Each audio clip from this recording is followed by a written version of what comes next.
हम धनवान कैसे होते हैं, ये फार्मूला सब जानना चाहेंगे। धनवान कैसे हों, इसके लिए आपको समझना होगा। एक बुढ़िया थी, उसके पास एक मुर्गी थी। मुर्गी रोज़ एक अंडा देती थी, वो उसको सब्जी बना के खा लेती थी। एक दिन उसके विचार में आया कि अगर ये मुर्गी मर गई तो हम क्या खाएंगे, इसलिए एक दिन खाएंगे, एक दिन चटनी नमक से खा लेंगे, एक दिन का बचाएंगे। हफ्ते भर में 3 अंडा बेच दिया और तीनों मुर्गी बन गई, तो अब इसके पास 4 मुर्गी हो गई। 4 अंडा रोज डेली देती थी, एक अंडा खाती थी, 3 अंडा जमा होता था।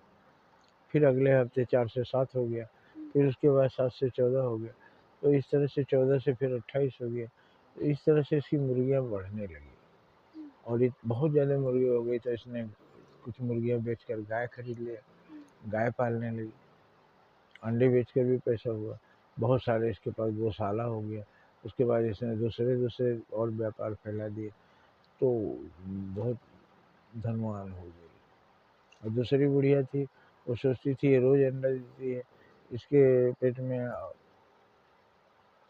बहुत अंडे हैं, इसलिए इसको निकालने उसका पेट फाड़ दिया, मुर्गी मर गई दूसरे दिन से अंडा। तो ये एक बचत करके हम बहुत बड़ा हो सकते हैं। और जब कोई दुकानदार ये सोचता है कि जो ग्राहक आया है उसको लूट लो, उसका पेट फाड़ के सब अंडा निकाल लो, तो उसके बाद उसको कभी ग्राहक नहीं मिलता, उसका व्यापार फेल हो जाता है। तो व्यापार चलाने का और बचत से बड़ा आदमी बनने का ये इतिहास है। जय हिंद, जय भारत।